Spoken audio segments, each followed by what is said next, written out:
Terima kasih Anda masih menyaksikan Gapai Kemuliaan. Kita lanjutkan kembali pembahasan kita bersama Kiai Haji Muhammad Faiz. Nah, Kiai, kita lanjutkan lagi nih, masih kita bahas soal rezeki, lebih spesifik soal harta. Semua yang ada di muka bumi ini itu mesti Allah berikan rezekinya. Walaupun nanti rezeki itu berbeda-beda. Kita bisa melihat misalnya binatang. Binatang itu Allah berikan rezeki. Rezekinya apa? Boleh jadi insting. Saya dulu pernah belajar tentang rezeki itu, guru saya cerita. Ada seekor burung yang kehausan. Kemudian dia ingin minum dari air yang ada di tempayan. Tetapi air itu terlalu sedikit. Sehingga paruh dia itu tidak bisa mencapai air tersebut. Apa yang terjadi?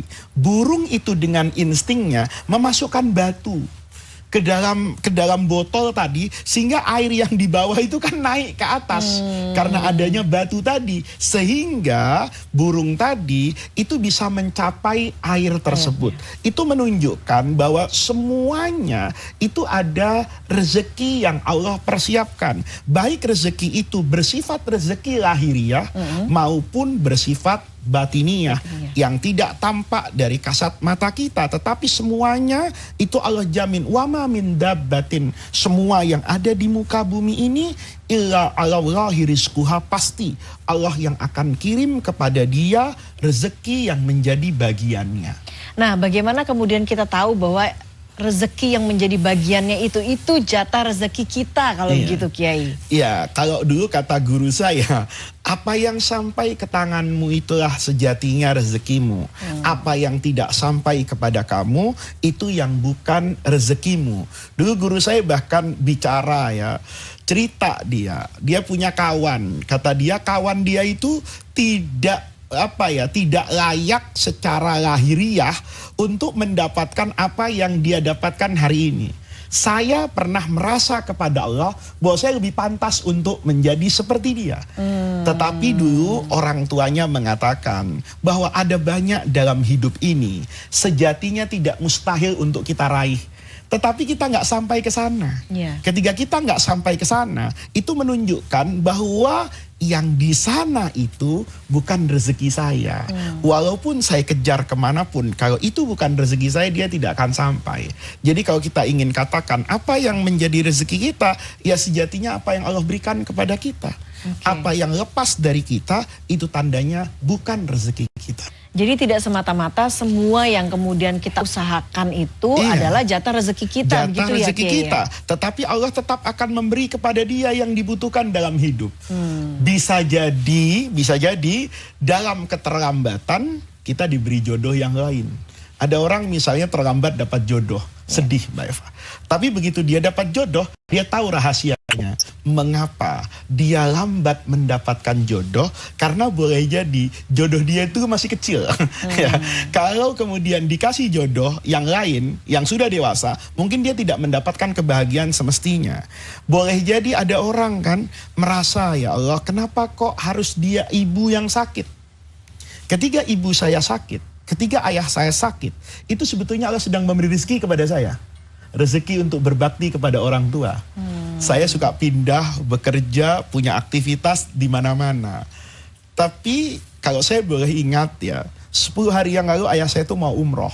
Tiba-tiba beliau merasa ada yang sakit di dadanya. Saya merasa kalau ini ada gangguan di jantungnya. Maka saya antar ayah saya dulu karena beliau merasa mau umroh ke rumah sakit.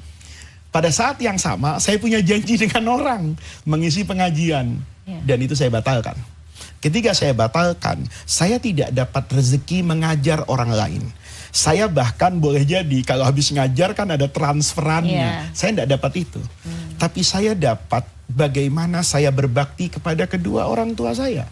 Dan itu penting buat saya agar dilihat oleh anak-anak saya. Nah, itulah seharusnya seorang anak menjadi berbakti kepada orang tuanya. Lihat, saya merasa ada begitu banyak acara yang penting, tapi itu saya batalkan. Demi apa? Demi orang tua saya.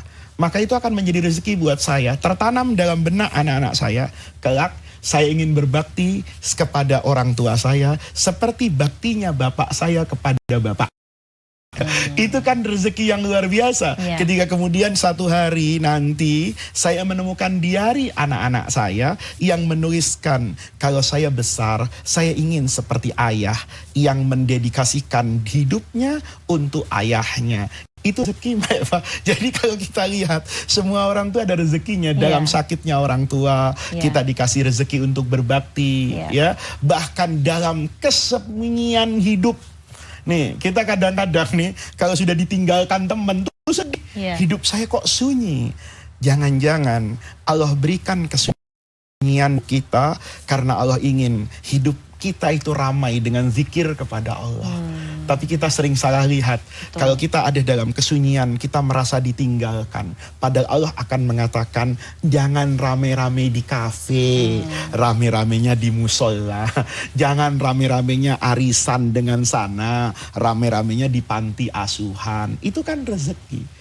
Jadi rezeki itu tidak semata-mata hanya materi, keramaian, kebahagiaan, begitu ya Kiai ya. Kearifan, jadi hakikat rezeki itu apa Kiai? Iya, ya rezeki itu sejatinya ya. Nih, dulu guru saya bilang gini, Allah itu memberikan segala sesuatu kepada kita, itu standarnya sama. Uang, kesehatan, kerjaan, pangkat, jabatan, banyak hal. Tapi nanti kita akan paham bahwa ini adalah rezeki yang baik kalau itu mengantarkan kita kepada kebaikan. Sebagaimana semua kebaikan sejatinya itu berpotensi untuk menjadi kejahatan kita. Saya misalnya kepengen jadi presiden, saya jadi ustadz kok di presiden. Tapi boleh jadi kamu kalau jadi presiden Faiz lama masuk surganya. Kenapa? Tanggung jawabmu terlalu besar.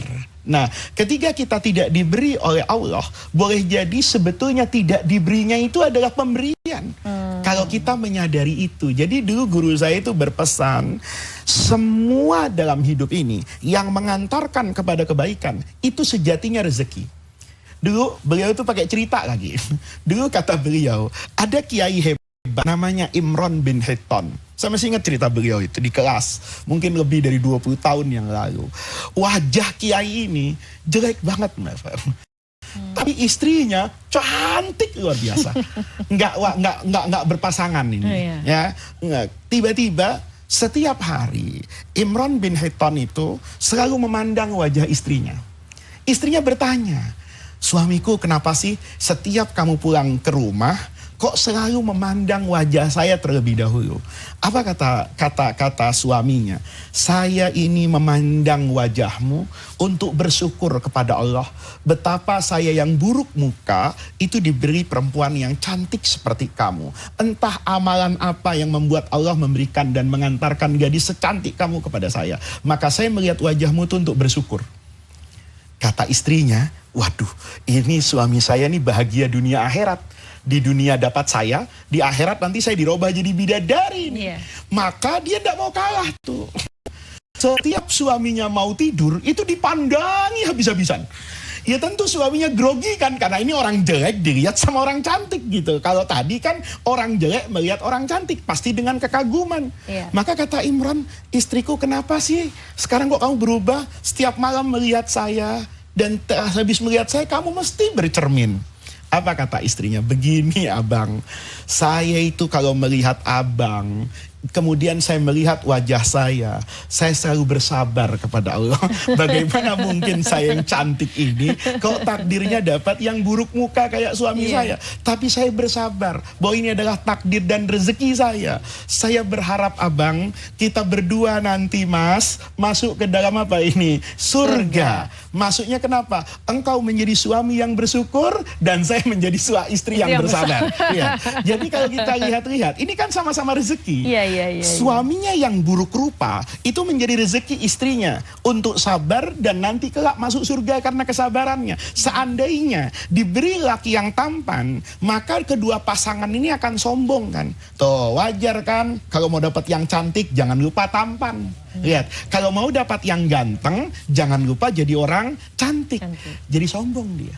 Itulah sejatinya rezeki. Apapun yang mengantarkan kita dekat kepada Allah, ridho kepada apa yang Allah berikan kepada kita, dan membahagiakan kita di akhirat, itulah rezeki sejati. Oke, baiklah Kiai. Nah, pertanyaan selanjutnya Kiai, kalau kemudian segala sesuatu itu rezeki sudah ada yang atur. Nah, gitu kita tidak perlu bersusah payah dong kalau begitu ya Kiai untuk mencari rezeki. Tapi kita akan bahas setelah break ya Kiai. Kita akan lanjutkan saat lagi. Jangan kemana-mana, Gapai Kemuliaan akan segera kembali.